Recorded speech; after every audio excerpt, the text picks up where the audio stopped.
probably thinking of an obvious objection at this point. Why did Jesus go up to Jerusalem that last time? If he went up regularly for all the festivals, let's say, what happened this one time that never happened any other time? If he only went up once, and we're certain he did go up at least once this time, what happened then that never happened before? Why did Jesus go to Jerusalem? Did he go to get himself killed? And that was not that difficult, to get yourself killed under the Roman imperial control. What did he go up to Jerusalem to do? And of course, I'm not trying to read Jesus' mind. I'm trying to figure out his intention by what happened. Did he go up to get himself killed? Well, you've got major objections to that, because first of all, he doesn't stay in Jerusalem. Dark nights, even with a full moon, crowded cities, it'd be easy to kind of get killed in the crowd. He stays in Bethany. He goes out every night around the hill to Bethany. He's not even staying in Jerusalem. That's wise. If you want to get yourself killed, stay in Jerusalem. Stay with all these crowded streets. Secondly, again and again, as you read through Mark's Gospel, on what we call Sunday, Palm Sunday for us, on Monday, on Tuesday, on Wednesday of that first week, you keep getting the refrain, the crowd is on the side of Jesus. The authorities want to move against him, of course, because they know how dangerous he is. Not violently dangerous, but dangerous to Roman law and order.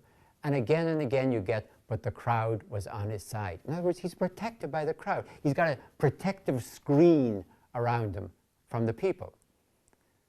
All the evidence that I can see is this is not a person trying to get himself killed. He knows, of course, that this is dangerous business. He knows what happened to John the Baptist. It doesn't take divine foreknowledge or even prophetic insight to know I could get killed. But everything you can see that's operational there is not to get yourself killed. So what's Jesus going up to Jerusalem to do? He's going up to make a double demonstration. Yeah, I'm using the word that we all know from the 60s and the 70s, a double demonstration against Roman imperial power and conservative theological collaboration with it. Jesus is going to the capital city of his people to make a double-linked protest against imperial violence and conservative religious collaboration with it. He's going up to protest, in plain language, the collusion between the Roman governor Pilate and the Jewish high priest Caiaphas. And by the way, it's not necessary to demonize either of them.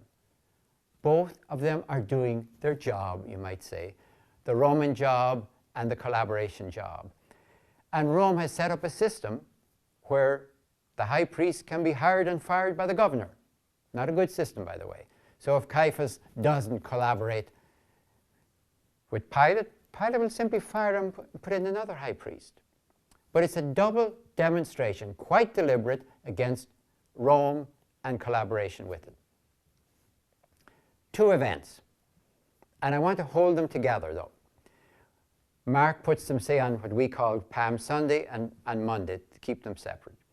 Each of them involves an action by Jesus. He does something, and a quotation from a prophetic voice from the Old Testament that explains it. So action and prophetic citation. The first one, it's what we call the triumphal entry into Jerusalem. Terribly unfortunate adjective. It's an anti-triumphal entry into Jerusalem. Before Passover, for example, Pilate would have come up with extra troops from the coast. These are not legionary troops, these are auxiliary troops, local troops. He'd come up from Caesarea Maritima on the coast. He'd come up probably to the western gate into Jerusalem to have extra troops there for Passover. So you can imagine, and I don't know about the timing, but I would imagine if you're having a demonstration and you know what you're doing, you try and get the timing exactly right. Jesus is coming in with his people from the east. So Pilate is coming in, as it were, from the west. Jesus is coming in from the east. He's coming in on a donkey. Now, it's almost like a dangerous lampoon. Without the slightest doubt, Pilate is coming in on a horse. Jesus is coming in on a donkey. And it may be even worse than that. In Matthew's Gospel, quoting from Zechariah, come back to that in a minute, Matthew says he's on a donkey and the foal. Now, you could think that Matthew is kind of silly and Jesus is straddling the donkey and the foal, or you could think we're dealing with a nursing mother donkey. Her little colt is trotting along beside her, which means that Jesus is not on a horse. He's not on a mule. He's not on a male donkey. He's not even on a female donkey. He's on a female nursing donkey. I mean, everyone can see. The colt is right there. It's not, well, you know, he's come all the way from Galilee and he's dead tired. He just needed a donkey for the last mile. No, he's riding on a nursing donkey. The message is clear, even if you're just kind of peeking through the crowd. He's on a nursing donkey. And the quotation that's given is the quotation from Zachary. Zachary 9 is written about the same time that Alexander on his great war horse is coming down the Levant. He's destroyed Tyre, he's destroyed Gaza. Everyone knows who he is. Everyone knows how he enters a city. He enters through shattered gates and broken walls and 3 days of open slaughter allowed to his troops. That's the way he comes into a city. And Zachary says the Messiah enters a city on a donkey to put an end to war and violence. And that's what Jesus is doing. He's reenacting a prophecy, he's making it a prophecy as it were, that the Messiah enters the city on a donkey. The complete, almost lampooning antithesis of the conquering hero entering the city. And if you ask yourself, well, why isn't he dead within 10 minutes? Why do they tolerate this? The crowd. So when you're reading Mark's Gospel, notice that Jesus is never doing all of this by himself. The protective screen of the crowd are there, so they have to figure, if we go after him, a riot. Is it worth it, or should we just wait? Now if we move, it's a riot. So Jesus expects to get away with it, and he does get away with it. He is not dead by the night of what we call Palm Sunday. He's made his entry into Jerusalem. And as I said again, and I insist on it, he's going to be smart enough to get out of Jerusalem to Bethany every night. So the first demonstration has been made against Roman power, Roman injustice, Roman violence, and the normalcy of human civilization that works by violence and victory and the war horse. In Mark's Gospel, he goes into the temple, looks around, and leaves. So Mark wants to connect the gate to Jerusalem and the temple, but Jesus is not going to do anything. You don't conduct a demonstration at evening. Everyone's gone. You wait till the next day. So Jesus goes the night to Bethany and on the next day. We have what is called the cleansing of the temple. And the term cleansing of the temple is about as bad a title as triumphal entry. The temple did not need cleansing. There was nothing wrong with anything that was going on in the temple. The temple was supported, of course, by free will offerings. It couldn't be enforced from all over the Roman world, from Jewish families who sent money to support the temple, from pilgrims who would come there, either Jewish pilgrims or pious pagan pilgrims who would come to the temple and want to make a donation, of course. And the function of the money changers is not to do anything evil, not to defraud. That's simply Christian anti-Semitism creeping in there. Their job is to change the money legally, openly, publicly, officially, into whatever currency the temple would accept. And you want to make your donations, and that's the way it's done.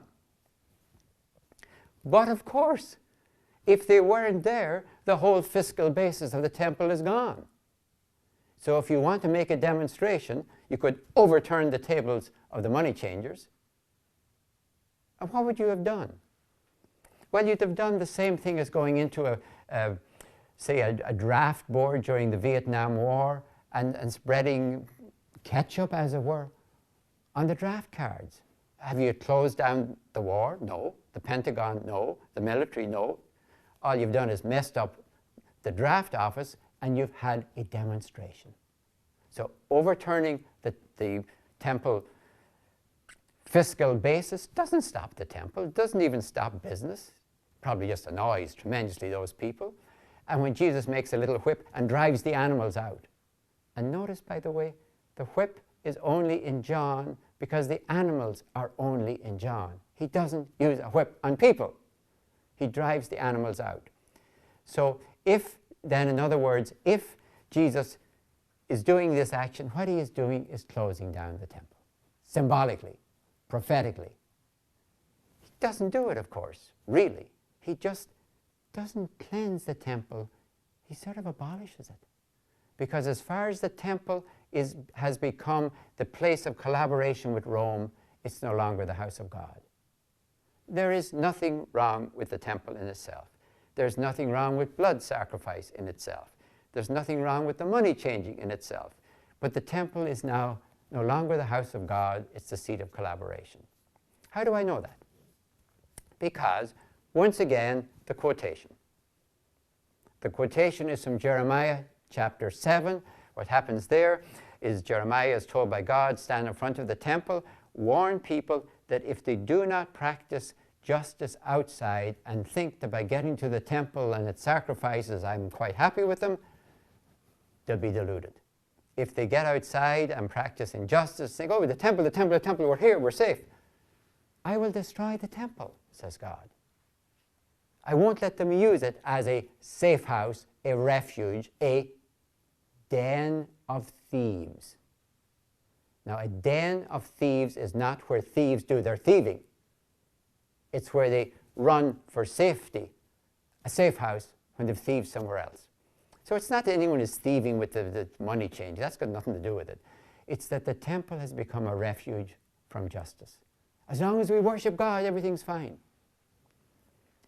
So we know what Jesus is doing because of the quotation that goes with it. We understand Zechariah 9 with the entrance. We understand Jeremiah chapter 7. And by the way, Jeremiah almost loses his life for that crack at the temple. Almost is put to death for it, for even daring to say that God could abandon the temple. So Jesus performs two great symbolic acts.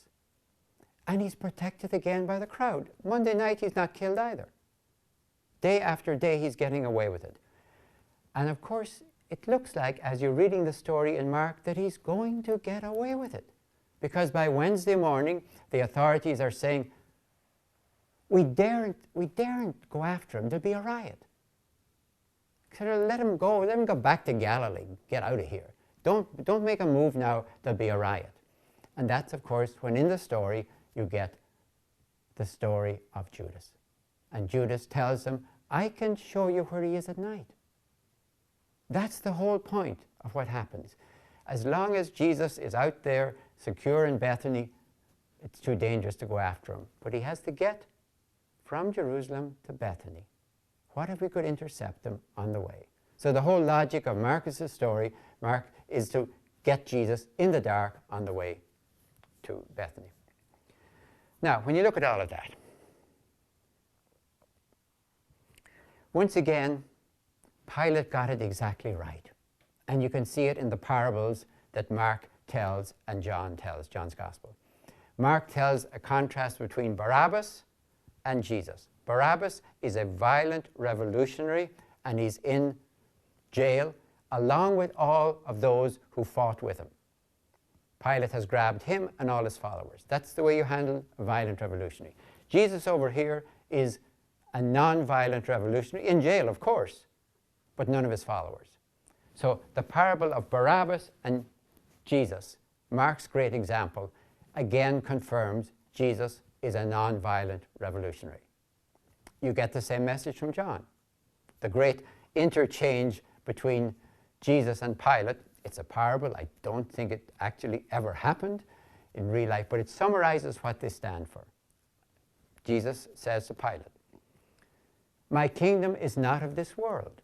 And we all know that quotation. My kingdom is not of this world. And we tend to stop at that point. And that makes the whole thing ambiguous, because then it could mean, don't worry, Pilate, my kingdom is not of this world. It's about heaven up there. You take care of the earth, I'll take care of heaven.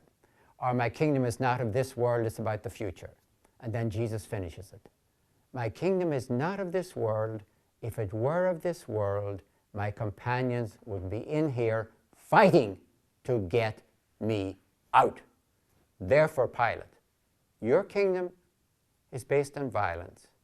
My kingdom, God's kingdom, is based on nonviolent resistance to evil.